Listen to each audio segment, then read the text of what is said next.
Dans cette nouvelle vidéo, nous allons parler de l'étude de courbes paramétrées. Alors une remarque pour commencer, on va se contenter ici d'une étude relativement sommaire de courbes paramétrées dans le plan R2. Déjà, on se limite au plan R2 et puis on ne va pas voir une étude complète de ces courbes paramétrées. On pourrait dire beaucoup plus de choses que ce qu'on va dire ici, mais notamment, il nous manque un certain nombre de notions pour pouvoir faire une étude plus complète. Alors commençons quand même par deux définitions. On va appeler courbe paramétrée toute application, disons gamma, qui va de I dans R2, où I c'est un intervalle de R, ou bien une réunion d'intervalles 2 à 2 disjoints de R. Et donc à T, on va associer gamma T, donc qui est bien un élément de R2, c'est-à-dire qu'on va avoir deux coordonnées, si vous voulez voir ça comme ça. L'ensemble grand gamma, qui est gamma de I, qu'on peut voir aussi, ou qui par définition d'ailleurs, est l'ensemble de tous les gamma de T pour lesquels T appartient à I. C'est ce qu'on va appeler le support de gamma. Alors, quelques remarques. Premièrement, on parle aussi d'arc paramétré. Je ne vais pas rentrer dans les détails ici. Bien souvent, on va noter gamma de t sous la forme xt y de t, donc avec les parenthèses et puis le point virgule, pour indiquer qu'en fait, si vous voulez, gamma de t, on peut voir ça comme le point qui a pour coordonnées x de t, y de t. Bon, c'est pas tout à fait ça, mais on peut le voir de cette façon-là. On va aussi parfois écrire tout simplement le système avec x de t, y de t, sous-entendu que la courbe paramétrée, c'est l'ensemble de tous les points de coordonnées, ou plutôt d'abscisse x de t et d'ordonnées y de t. Attention, on a donc deux fonctions en fait. Soit on voit gamma en une seule, mais il faut dans ce cas-là que tout soit bien défini. Gamma de t, je redis, c'est un élément de R2, donc ça a deux coordonnées.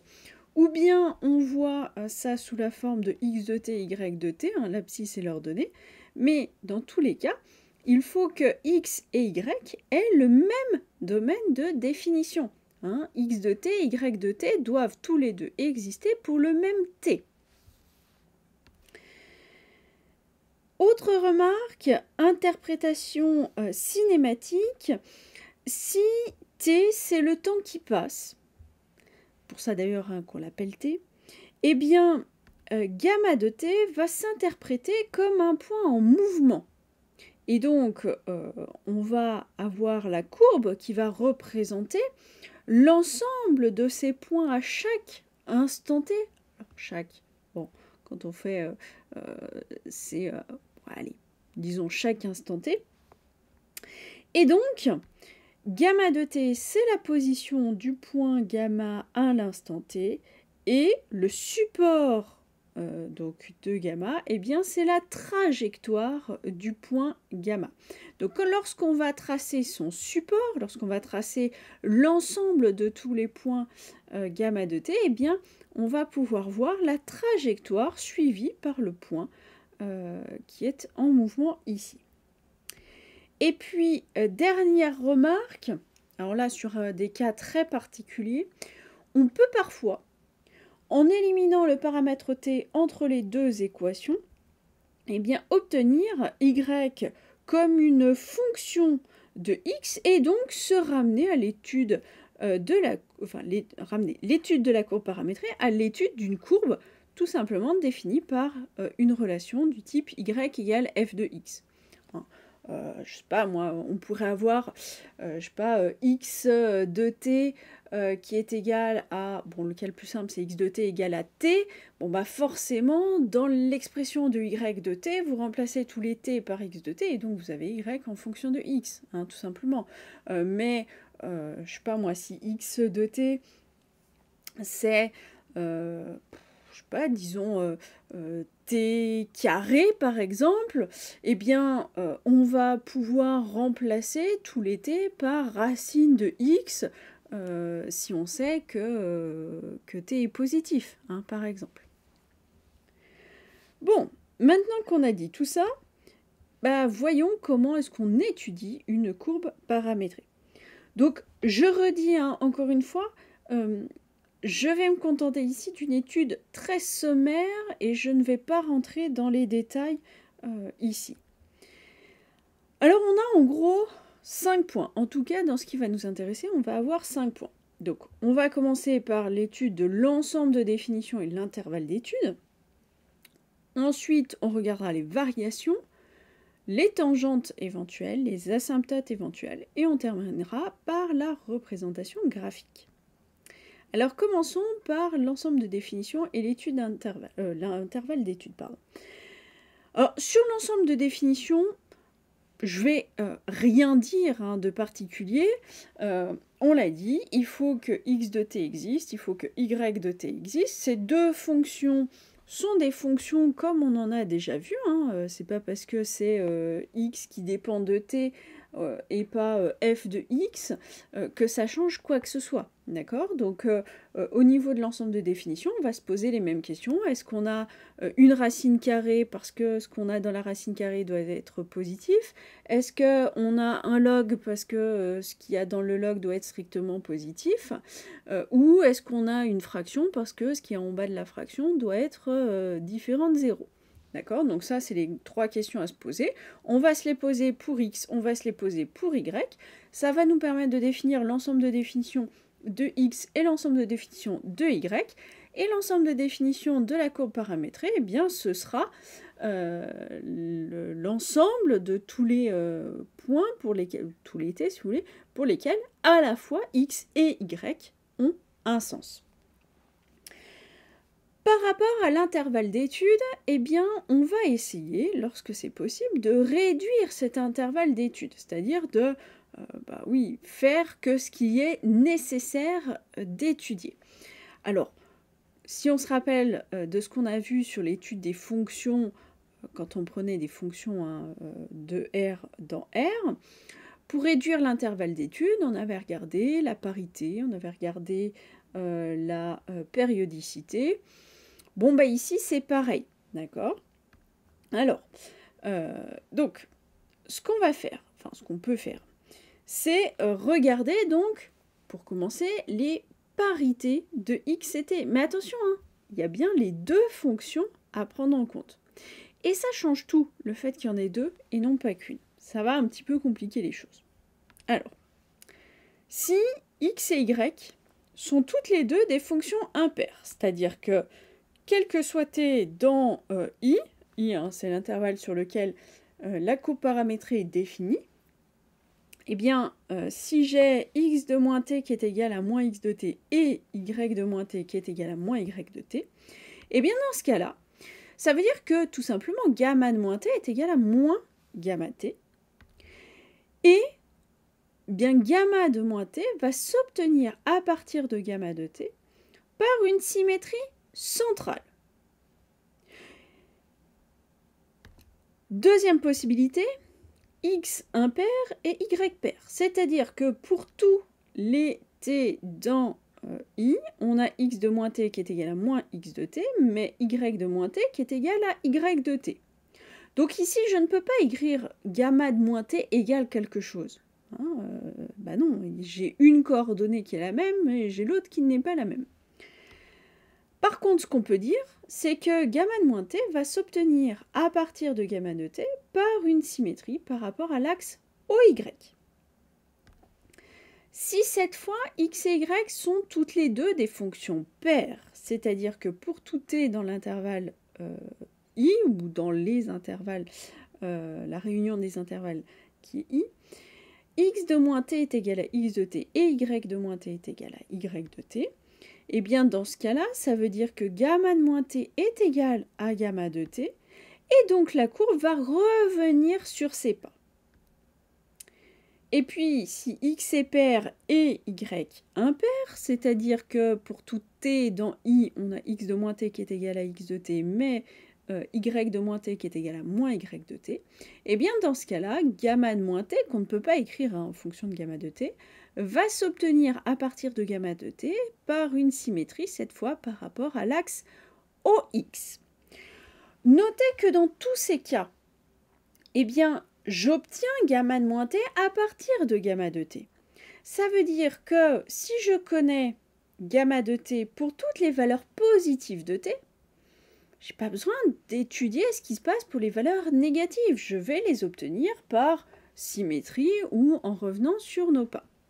Donc, on va, dans tous ces cas-là, eh bien, se contenter d'étudier la courbe paramétrée sur la partie positive de i, ou si on préfère la partie négative, mais tant qu'à faire, hein, faisons en sorte d'avoir le moins de moins possible, et donc prenons la partie positive. Autre possibilité, si on a de la périodicité. Alors, ça ne marchera que si x et y sont toutes les deux périodiques de même période grand T. Attention, x et y peuvent être périodiques de périodes différentes, mais on peut trouver une période commune. Je ne sais pas moi, par exemple, si x est périodique de période pi et y est périodique de période 2pi, bah oui, mais si x est périodique de période pi, elle est aussi périodique de période 2pi. Donc la période commune, ça va être 2pi. D'accord? Et donc, ce que je vais raconter est bien vrai. Donc on fait bien attention, c'est pas forcément la plus petite période hein, qui va intervenir, c'est la plus petite période qui est commune, tant qu'à faire. Tant qu'à faire pour dire la plus petite, hein, pas sur le commun. Le commun, c'est obligatoire. Donc si x et y sont toutes les deux périodiques de période grand T, eh bien, donc ça veut dire hein, tout simplement que pour tout t dans i, x de t plus grand t est égal à x de t, et y de t plus grand t est égal à y de t.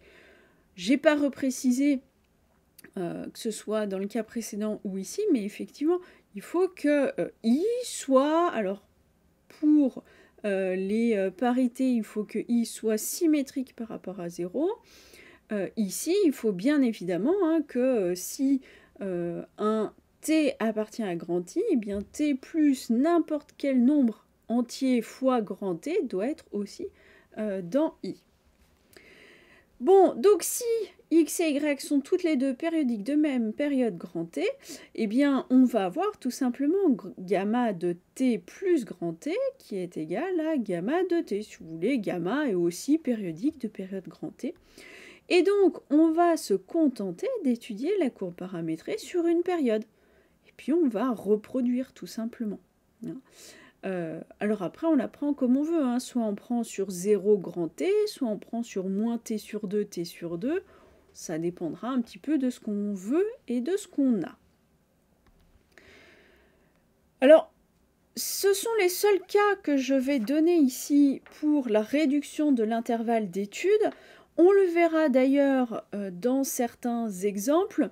Bon, on pourrait dire d'autres choses qui permettraient de simplifier encore plus. Hein. Il y a d'autres, notamment symétries, qui vont pouvoir intervenir. Ici, je vais me contenter de ça. Passons à l'étude des variations. Alors en fait, ça va se faire de façon assez similaire à l'étude des fonctions. Donc on calcule les dérivées x' et y'. On se rappelle, hein, x, c'est une fonction qui dépend de t, donc on peut la dériver comme on fait n'importe quelle dérivée. Y, c'est pareil, donc je les dérive séparément. Et ensuite, on va faire un tableau de variation. Alors j'ai mis presque comme d'habitude. L'idée de ce tableau est la même que d'habitude, mais maintenant on a deux fonctions. Alors comment est-ce qu'on va faire ? On va garder t et puis on va préciser hein, l'intervalle d'étude, toutes les valeurs qu'il y a à préciser.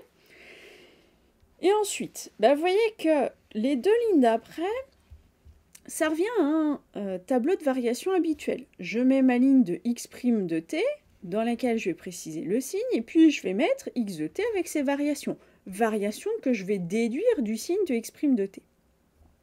Simplement en dessous, Je vais faire la même chose pour y. Alors en général, ce qu'on fait, c'est qu'on met y' tout en bas, avec son signe, et puis on va mettre y de t avec ses variations ici, comme ça on aura x et y juste à côté. Et puis, comme on le fait dans le cas d'une fonction réelle à valeur réelle, on va mettre une double barre si on a une valeur interdite, on va mettre des plus, des moins et des zéros dans la ligne du signe pour la dérivée, que ce soit la dérivée de x ou la dérivée de y. Et pour indiquer les variations des fonctions, que ce soit x ou y, eh bien on va mettre des flèches montantes ou descendantes en précisant bien les valeurs, les limites, etc. Passons maintenant aux tangentes. Alors là, c'est pas aussi simple que le cas d'une fonction réelle à valeur réelle où on avait y qui est égal à f' de a fois x moins a plus f de a. Non. Là, il ne faut pas oublier que g du x, g du y, les deux sont des fonctions d'un certain t. Alors, sur les tangentes, je vais dire assez peu de choses. Néanmoins, si x' de t0 est différent de 0 et y' de t0 est égal à 0, eh bien, la courbe va admettre une tangente horizontale en gamma de t0. Donc, on regarde dans le tableau de variation. Si dans la ligne des y' j'ai un 0 et que j'ai pas de 0 qui correspond dans la ligne x', ça veut dire qu'en ce point-là, je vais avoir une tangente horizontale. Au contraire, si le x' est égal à 0 et que le y' est différent de 0, eh bien la courbe va admettre une tangente verticale en gamma de t0.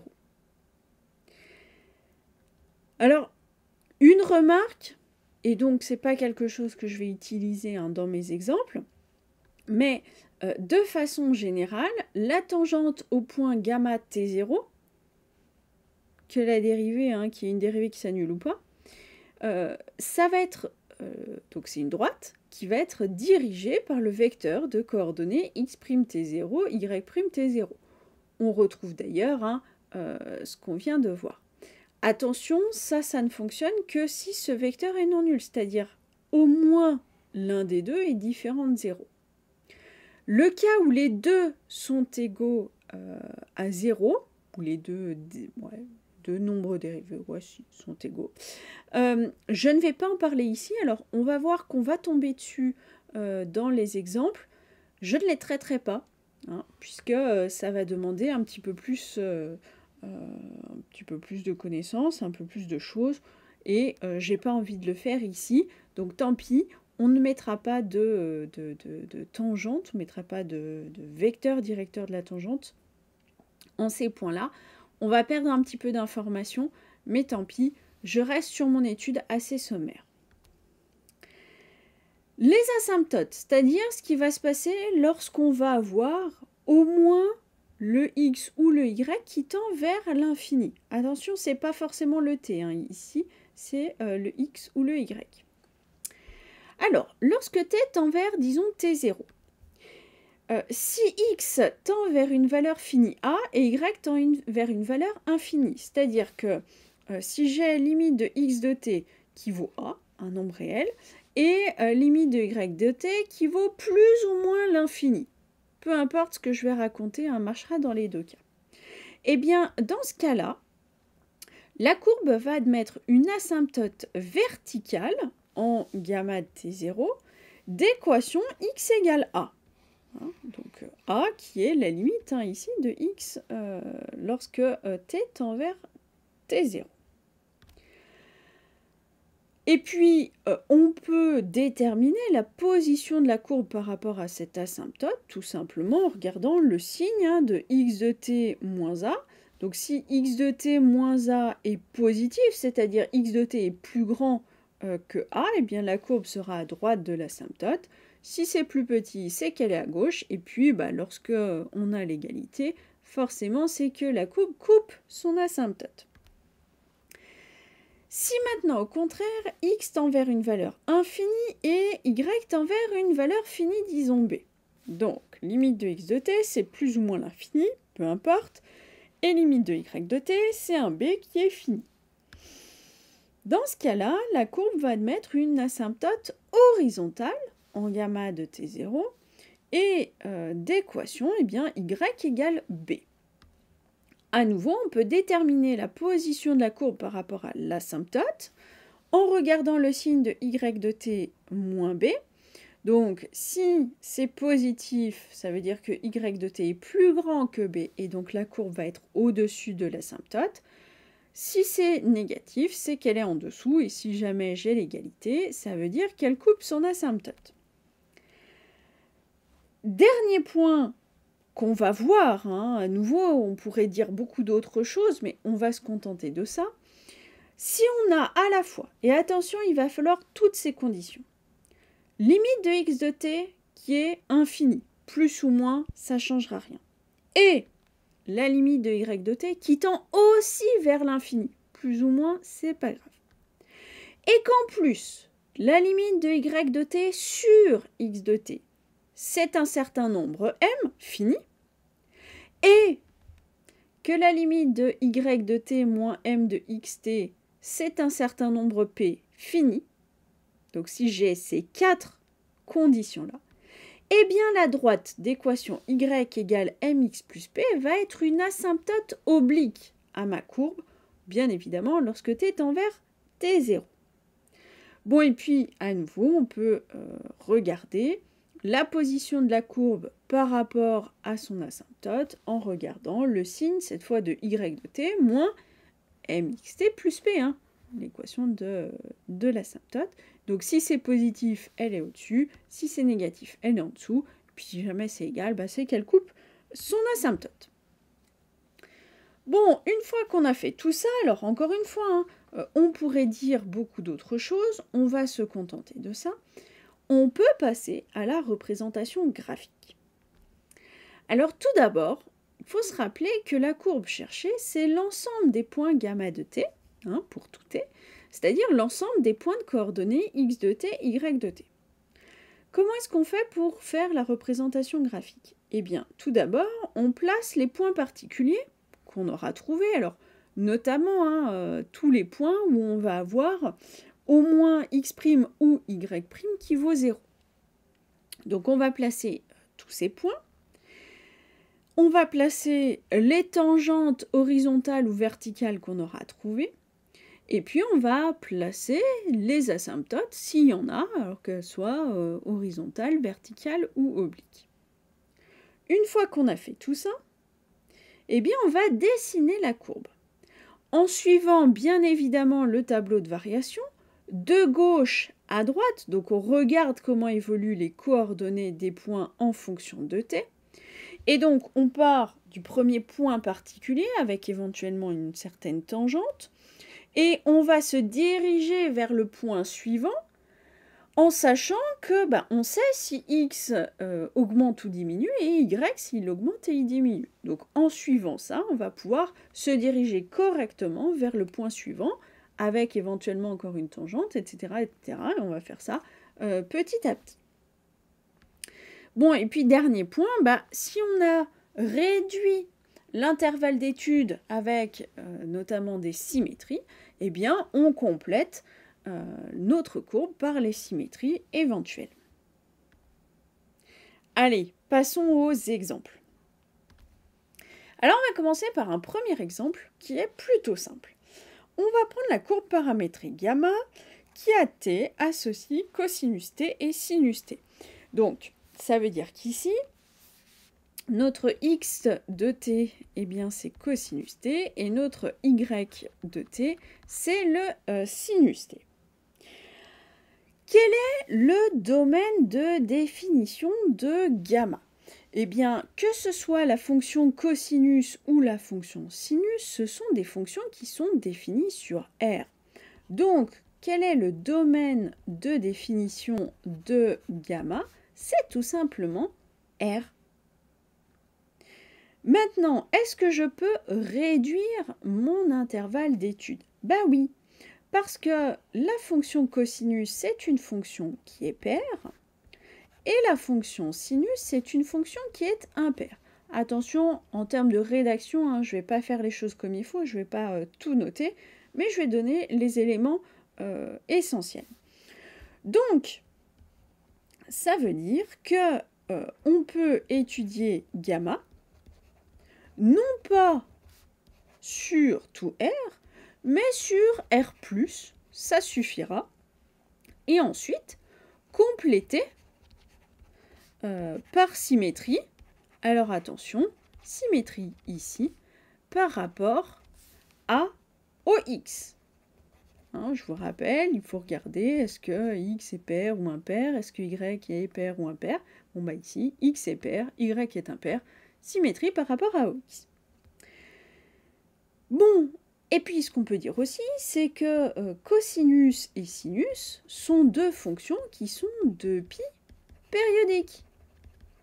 Donc ça veut dire que gamma eh bien, va être aussi de pi périodique. Et donc on peut étudier gamma uniquement sur une période.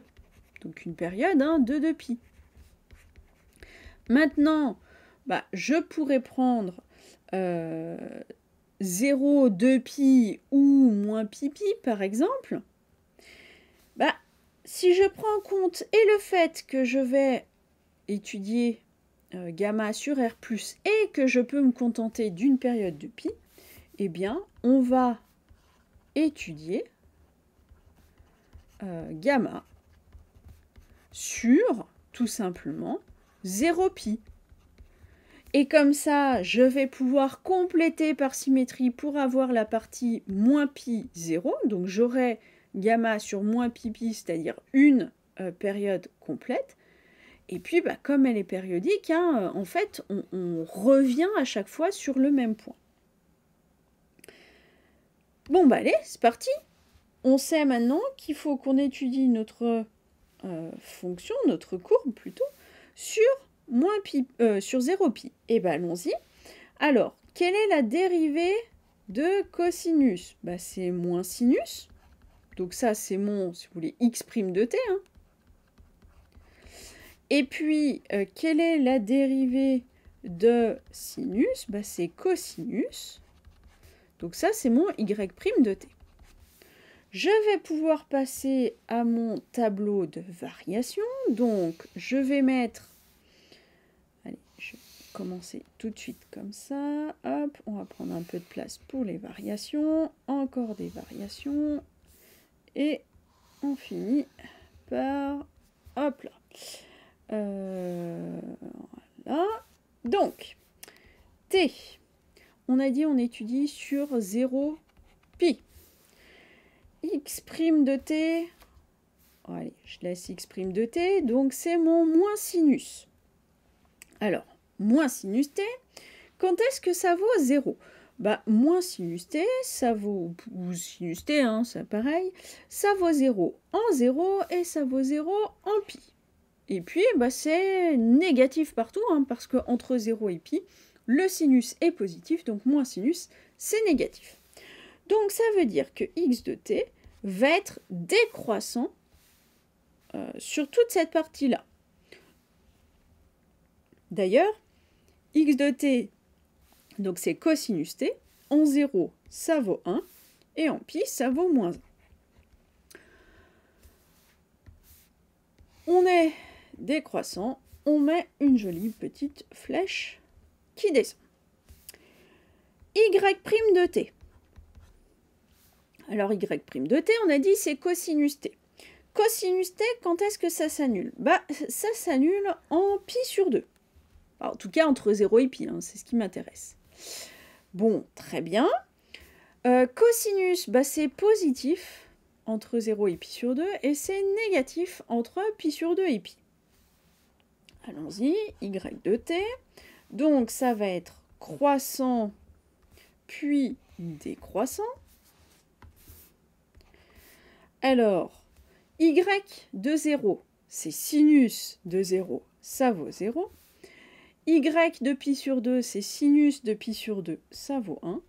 Et y de pi, c'est sinus de pi, ça vaut 0. Je vais simplement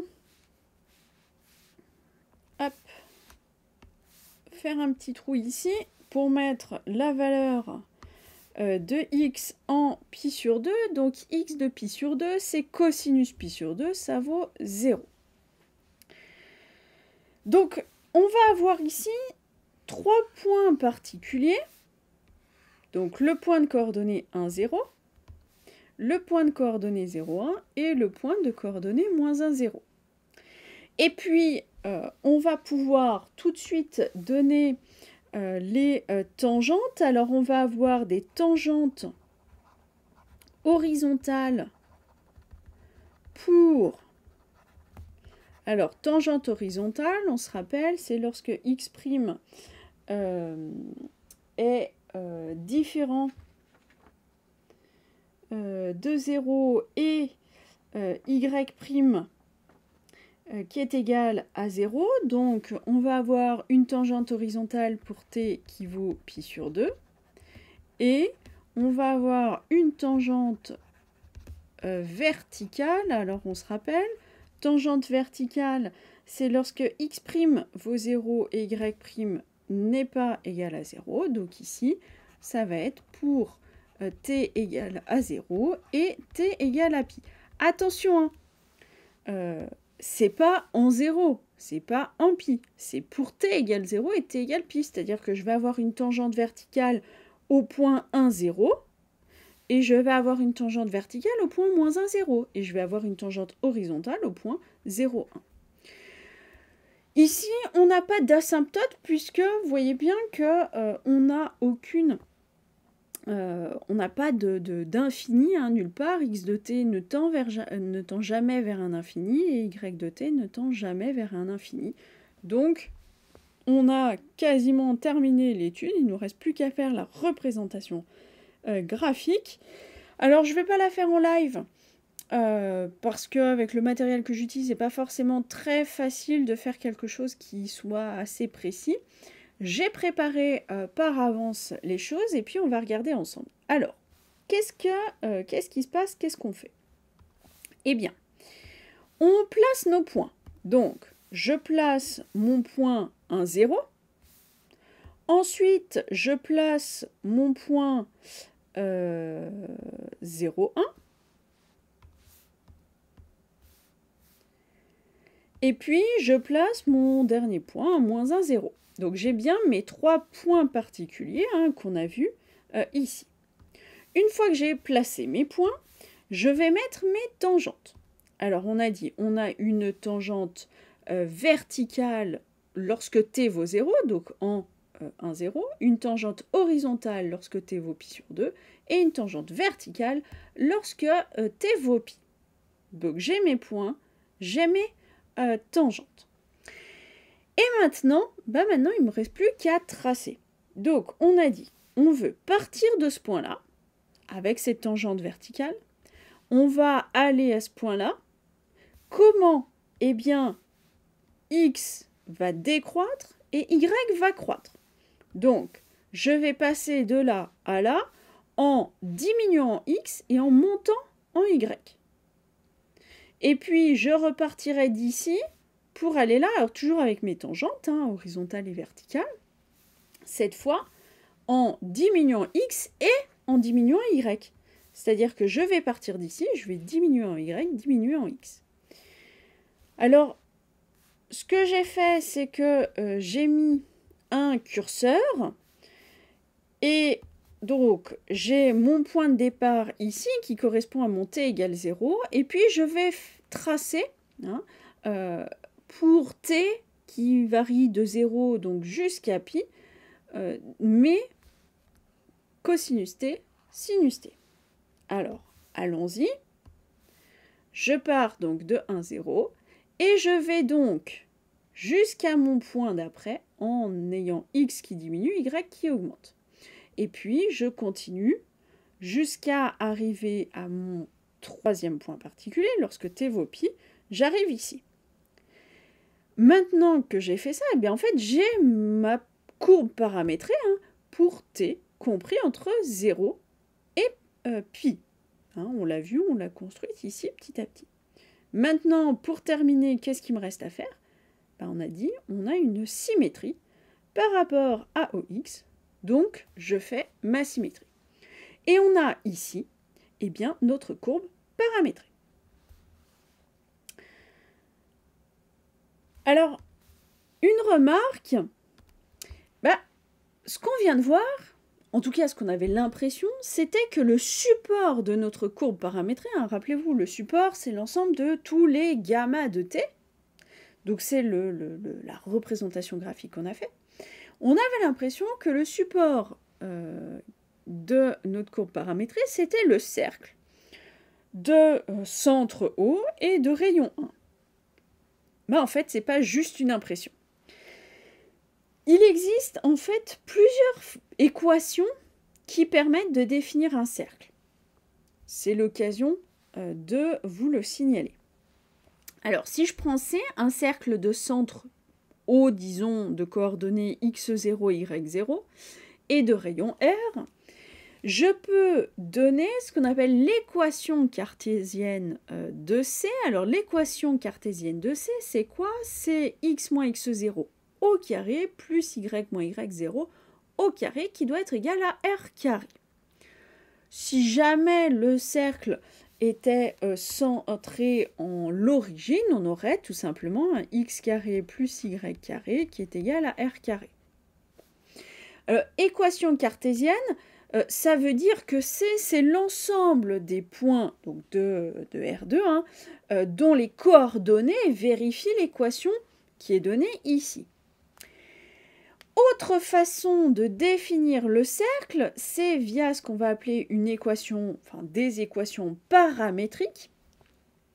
Et les équations paramétriques possibles du cercle, quelles sont-elles? Eh bien, justement, ce qu'on vient d'apercevoir, alors nous on avait le cas particulier où le rayon était 1 et le centre était l'origine, de façon générale, eh bien on va avoir x de t qui est x0, donc l'abscisse du centre, plus r, le rayon, fois le cosinus de t, et puis y de t qui va être y0 plus r fois le sinus de t.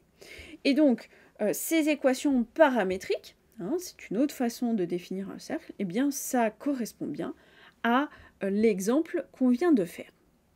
Voilà, bon, c'était une petite digression, mais c'était l'occasion de vous signaler tout ça. Allez, faisons un deuxième exemple. Alors, vous voyez que je reprends encore des cosinus et des sinus, mais ça s'y prête bien hein, pour tout ce qui est courbe paramétrée. Ce n'est pas une obligation. Hein, en troisième exemple, on n'aura pas de cosinus et de sinus, mais ce sont des fonctions qui s'y prêtent bien et qui permettent d'avoir des courbes paramétrées assez sympas. Alors, allons-y. Donc, on prend... donc, vous voyez, hein, là, j'ai donné directement x de t, y de t. Et bien, partons, faisons l'étude. Alors, domaine de définition, encore une fois, hein, ici, on voit que on a tout R. Ensuite, au niveau des parités. Alors, la fonction x, qu'est-ce qu'on peut dire? Quand je vais mettre x de moins t, je vais avoir du cosinus de moins t au carré, mais cosinus de moins t, c'est égal à cosinus t. Au carré, ça ne va rien changer, donc la fonction x est paire. Et la fonction y, y de moins t, c'est quoi? C'est sinus de moins 3t. Oui, mais ça, par parité de la fonction sinus, c'est moins sinus de 3t, c'est-à-dire moins y de t. Ça veut dire que y est impair. Du coup, on se retrouve dans le même cas que tout à l'heure. Alors attention, en rédaction, je vais rédiger de moins en moins bien. On va étudier la courbe sur R+, et puis on va avoir, encore une fois, une symétrie par rapport à OX. En ce qui concerne la périodicité, alors là, c'est un tout petit peu plus compliqué. Pour X, c'est très clair. X, elle est 2π périodique. Cosinus, c'est 2π périodique, on le met au carré, ça ne change rien. Pour Y, on pourrait montrer que Y de t plus 2π sur 3, c'est égal à Y de t. Parce que Bah, qu'est-ce que c'est? C'est sinus de 3 fois t plus 2pi sur 3, c'est-à-dire sinus de 3t plus 3 fois 2pi sur 3, c'est-à-dire plus 2pi. Et ça, par propriété de la fonction sinus, c'est sinus de 3t, c'est-à-dire y de t. Bon. Donc, ça veut dire que y, elle est 2pi sur 3 périodique. Bah oui, mais j'ai bien insisté tout à l'heure, il faut que x et y aient la même période. X, elle n'est pas de pi sur 3 périodique, pas du tout. Par contre, y, elle est de pi sur 3 périodique, mais elle est aussi de pi périodique. Pourquoi? Bah, tout simplement, si je prends y de t plus 2pi, j'ai sinus de 3t plus 2pi, c'est-à-dire sinus de 3t plus 6pi. Bah ouais, mais plus 6pi, c'est plus 2pi, plus 2pi, plus 2pi. J'ai fait 3 tours en plus. Donc ça, c'est bien égal à sinus 3t, c'est-à-dire que c'est égal à yt. Donc, y est 2pi périodique, mais 2pi, c'est pas la plus petite période qu'on puisse trouver.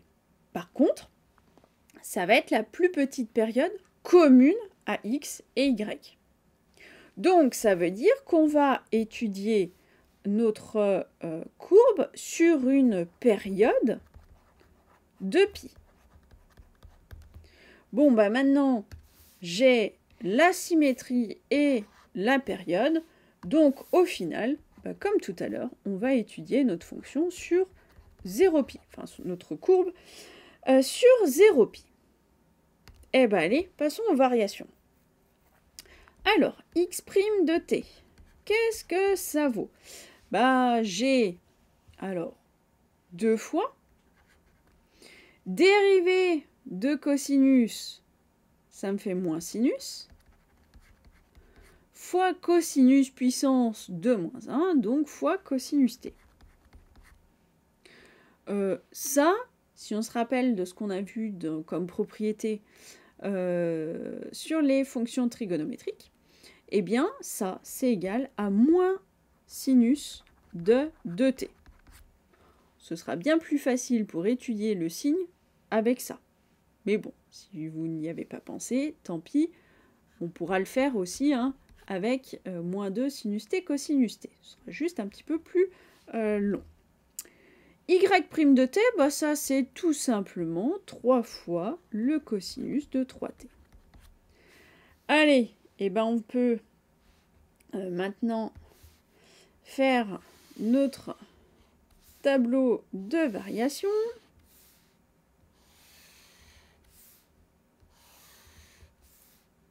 Hop, parfait. C'est parti. Alors, on mettait. On a dit on étudie entre 0 et pi. On a x' de t et y' de t. Je vais commencer par ça. Alors, x' de t, on a dit c'est moins sinus de 2t. Le sinus, il va s'annuler en 0. Il va s'annuler en pi. Alors attention, sinus de 2t qui est égal à 0, c'est équivalent à dire que 2t est égal à, donc le sinus s'annule en 0, en pi, en 2pi, etc., etc. Bon, nous, ça va nous suffire vu qu'on étudie entre 0 et pi, mais attention, on n'oublie pas le dernier parce que moi, je ne veux pas 2t compris entre 0 et pi, je veux t. Donc, lorsque 2t vaut 0, j'ai t qui vaut 0. Lorsque 2t vaut pi, j'ai t qui vaut pi sur 2. Et lorsque 2t vaut 2pi, ça veut dire que t vaut pi. Donc j'ai 0, en pi et en pi sur 2. Pour y', bah, même principe. Cette fois, je regarde quand est-ce que cosinus de 3t est égal à 0. Bah, quand est-ce que le cosinus il vaut 0 en pi sur 2, 3 pi sur 2, etc. Donc je vais avoir 3t qui est égal à pi sur 2, ou 3t qui est égal à 3 pi sur 2, ou 3t qui est égal à 5 pi sur 2. Bon, ça suffira, mais on pourrait continuer. Donc je vais avoir t qui est égal à pi sur 6, ou t qui est égal à pi sur 2, ou t qui est égal à 5 pi sur 6. Et les trois sont bien compris entre 0 et pi. Hein. J'avais un petit peu anticipé, c'est pour ça que je me suis arrêtée là. Donc je dois rajouter pi sur 6, 5 pi sur 6, et donc je vais avoir 0, 0, 0. Bon, au niveau du signe, eh bien, moins sinus de 2t va être négatif ici, positif là. Et puis le 3 cosinus de 3t, on va être positif, négatif, positif, négatif. Je ne m'étends pas là-dessus. Prenez le temps de faire votre tableau, votre cercle trigonométrique plutôt, pour regarder. Attention, hein, c'est cosinus de 3t, c'est sinus de 2t. Hein, mais vous pouvez vérifier que c'est bien ça. Allez, eh ben on va pouvoir faire nos variations. Alors, bon, je ne vais pas tout détailler, hein, je vais aller un petit peu vite à nouveau. Prenez le temps de faire le détail de tous les calculs. En 0, x de 0, donc x de 0, c'est simplement cosinus de 0 au carré, ça fait 1 au carré, ça fait 1. Ensuite, cosinus de pi sur 6 au carré, eh bien ça nous donne 3 quarts. Hein. Racine de 3 sur 2 au carré. En pi sur 2, cosinus t carré vaut donc 0. En 5 pi sur 6, on retrouve le 3 quarts. Et en pi, on a 1. On va mettre, hop, nos flèches. Voilà, on a les variations de x. Et pour y, alors, sinus de 0, ça vaut 0. Sinus de 3 fois pi sur 6, c'est donc sinus de pi sur 2, ça vaut 1. Sinus de 3 pi sur 2, ça vaut moins 1. Sinus de 5 pi sur 2, qui vaut 1. Et sinus de 3 pi, qui vaut 0. Et on finit avec nos flèches. Hop, hop, voilà. Et donc, j'ai étudié les variations. Au niveau des tangentes, alors, tangente horizontale,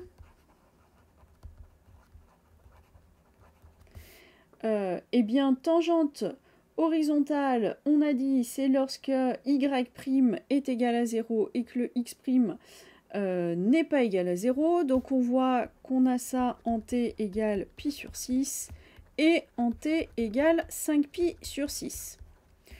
Tangente verticale, alors cette fois, c'est lorsque x' vaut 0 et y' est différent de 0. Donc on a en t égale 0 et en t est égal à pi. Et par contre, eh bien, on ne va ici rien dire pour t égale pi sur 2, puisque ça ne fait pas partie des éléments que je vous ai donnés. Il faudrait faire une étude plus poussée en pi sur 2. On ne va pas le faire ici. J'ai pas d'asymptote, puisque j'ai pas d'infini dans toute mon histoire ici. Donc on peut passer à la représentation graphique. Donc on va avoir comme point particulier eh bien, le point de coordonnées 1, 0, le point de coordonnées 3 quarts 1, le point de coordonnées 0, moins 1, et on remarque que les points qui sont ici, on les a déjà. Hein. Ce point-là, c'est le même qui est ici, et ce point-là, c'est le même qui est là. Donc on a 3 points particuliers. Allez, c'est parti. Bon, je vais un petit peu moins détailler, hein, je vais moins arrêter. C'est le même principe que tout à l'heure. Donc, je place mes 3 points. Je mets mes tangentes. Alors, attention, hein, on se rappelle, finalement, on n'a pas tant de tangentes que ça. Et puis, eh ben, on y va. Ah, d'ailleurs, j'ai pas mis la tangente verticale. Ouais, alors attendez. On a quand même, erreur de ma part, on a une tangente verticale, hein, ici. D'accord? J'ai oublié de la mettre. Excusez-moi. Allez, donc je reviens un tout petit peu en arrière. Donc on a la tangente up verticale. Et donc je place mon curseur et je pars de mon point donc, qui est ici, hein, lorsque t vaut 0. Et je trace, donc je vais jusqu'à mon point ici avec x qui diminue et y qui augmente. Puis je vais aller jusqu'à mon point qui est ici, cette fois avec x et y qui diminuent. Et je vais m'arrêter là pour le moment. Vous voyez qu'ici, je suis à pi sur 2. D'accord? Donc j'ai tracé ici, en fait, j'ai mon gamma, ma courbe, pour t compris entre 0 et pi sur 2. Pourquoi est-ce que je m'arrête là? On va regarder ce qui se passe lorsque t varie entre pi sur 2 et pi. Rappelez-vous, on repart d'ici, on doit remonter là et revenir en dernier ici. Eh bien, il se trouve que lorsqu'on fait les choses en vrai, donc je vais reprendre un deuxième curseur, je repars de mon point là et vous voyez que je suis en train de reparcourir la même courbe, mais dans l'autre sens. Je vais laisser finir, mais effectivement, vous voyez que, ah bah tiens, c'est la même. Alors en fait, ce qui se passe ici, c'est que, comme je vous ai dit, on a fait une étude assez sommaire de la courbe paramétrée. Et donc, il y a des propriétés, telles que celle-là, que je ne vous ai pas données. On pourrait, à partir des définitions de x et y, de la même façon qu'on a donné la symétrie par rapport à x, qu'on a vu la périodicité, eh bien, trouver d'autres propriétés qui expliquent qu'effectivement, en fait, on aurait pu se contenter d'étudier notre courbe sur 0 pi sur 2, parce que ce qui se passe entre pi sur 2 et pi, c'est la même chose, ou en tout cas, le support va être le même qu'entre 0 et pi sur 2. Bon, ici, comme je ne vous ai pas donné la théorie permettant de le justifier, on a étudié sur 0 pi, mais effectivement, en fait, on revient sur nos pas. Bon, pour terminer, maintenant, on va pouvoir faire la symétrie, d'accord, par rapport à OX. Et alors, je vous ai mis un troisième curseur que je vais faire varier beaucoup. Je ne vais pas me contenter juste de moins pipi. Vous voyez qu'effectivement, on parcourt bien ici la courbe paramétrée et puis on n'arrête pas. C'est là qu'on a la périodicité. On continue, on fait à chaque fois dans un sens, dans l'autre et ça n'arrête pas.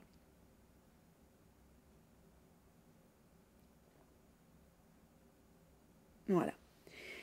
Allez, un dernier exemple. Vous voyez qu'ici, j'ai pas mis de cosinus et de sinus, histoire de changer un petit peu. Alors, allons-y. Ensemble de définitions. Alors, vous voyez qu'on a ici des fractions. Donc, en bas de mes fractions, au dénominateur, je n'ai pas le droit d'être égal à 0. Donc, domaine de définition, eh bien, R privé de moins 1. Qu'est-ce que je peux dire d'autre? Eh bien, ici, rien. Pas de réduction de l'ensemble de définitions ou de l'ensemble d'études. Oui, j'ai pas de parité. Vous remplacez t par moins t, il n'y a pas de lien. Le t plus 1 en bas, il n'a pas de rapport avec le moins t plus 1. On ne peut pas le relier à t plus 1. J'ai pas non plus de périodicité, il n'y a aucune raison pour qu'ici on en ait. Tant pis, c'est pas grave, on va étudier sur tout R privé de moins 1. Les variations. Alors, eh bien, x' de t, alors je ne vais pas faire le détail hein, ici, ouais d'ailleurs, allez, je ne vais pas faire le détail et je vais me mettre, hop, ici, ça me laissera de la place pour faire mon tableau de variation. Donc, je détaille pas tout, x' de t, on peut montrer que c'est égal à 1 sur t plus 1 au carré. Attention, hein, on dérive comme il faut, au numérateur on va avoir t plus 1 moins t, les t se simplifient et donc on obtient cette fonction-là. Y' de t, alors on dérive, hein, on va avoir 2t fois t plus 1 moins t carré plus 1 fois 1, le tout sur t plus 1 carré. On va développer, on trouve t carré plus 2t moins 1 sur t plus 1 au carré.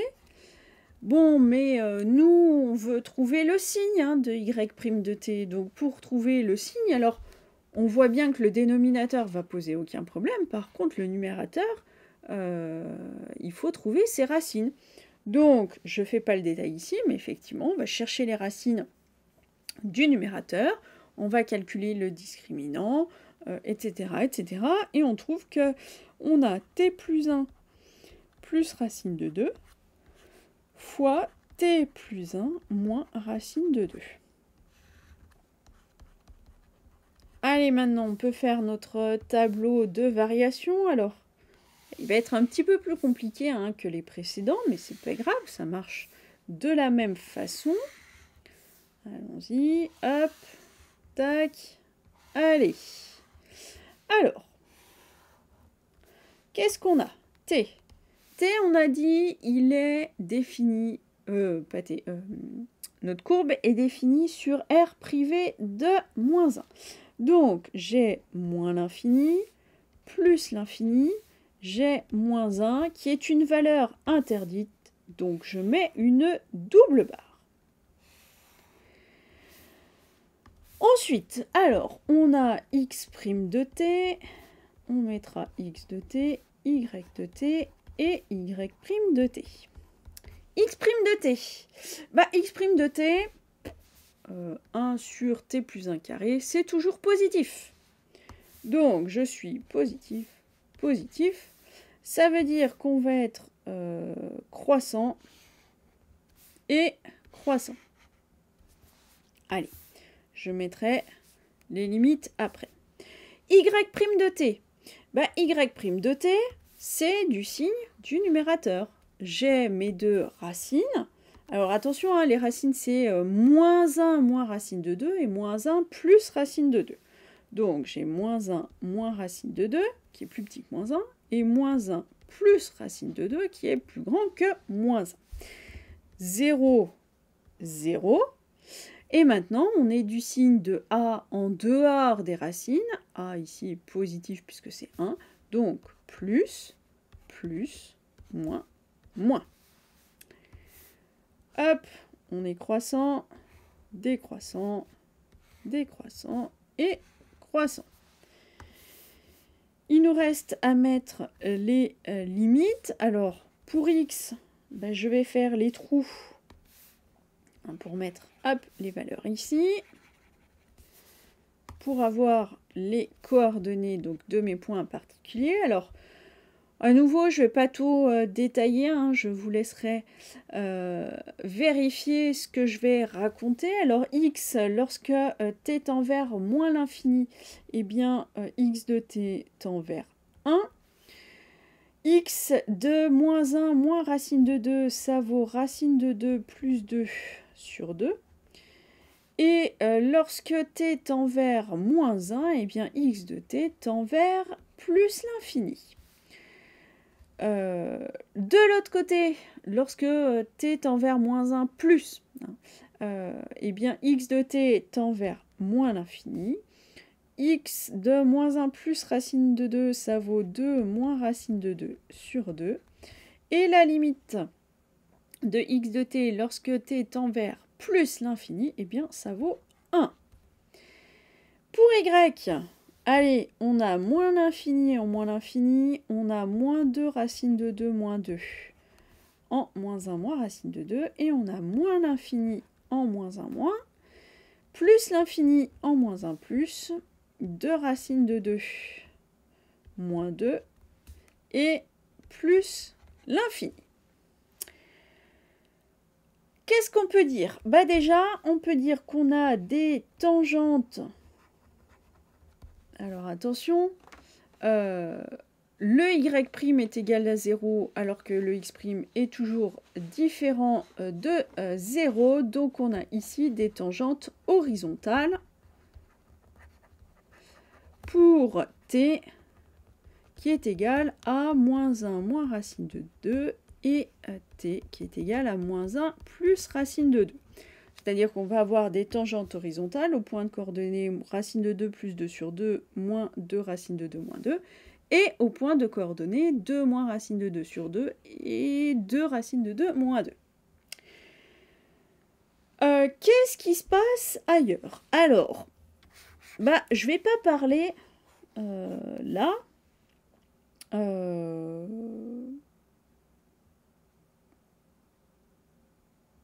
Ouais, si, en réalité, en plus l'infini et en moins l'infini, enfin, quand t tend vers plus l'infini et t tend vers moins l'infini, on a tout simplement une asymptote verticale. Donc, asymptote verticale d'équation x est égal à 1 lorsque x tend vers, pas x, t tend vers plus et moins l'infini, hein, les deux, d'accord? Donc x égale 1 parce que j'ai le 1 hein, ici. Et qu'est-ce qui se passe en moins 1? Alors, en moins 1, eh bien, on a la limite de x de t. Alors, je vais faire hein, les deux en un, moins 1 plus et moins 1 moins, qui est égal à plus ou moins l'infini. Ça dépend si justement on est en moins 1 plus ou en moins 1 moins. Et la limite de y de t qui est égale aussi à plus ou moins l'infini lorsque t tend vers moins 1. Donc encore une fois, hein, tout dépend si on est en moins 1 moins ou en moins 1 plus. Qu'est-ce qu'on peut dire maintenant de la limite de y de t divisé par x de t lorsque t tend vers moins 1?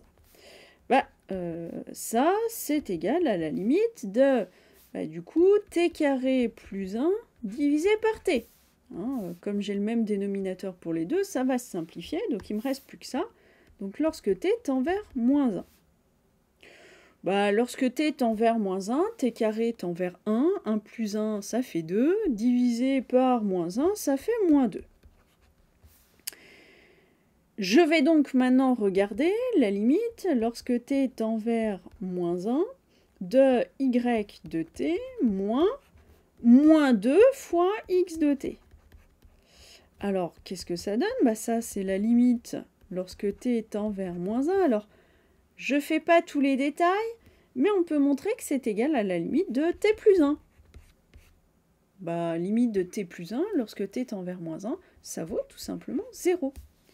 Donc, compte tenu de mes 4 conditions qui sont ici, eh bien, je sais que la droite d'équation y égale moins 2x est une asymptote oblique. Attention, hein, je n'ai pas marqué, mais c'est la droite d'équation y égale moins 2x qui est une asymptote oblique lorsque t tend vers moins 1.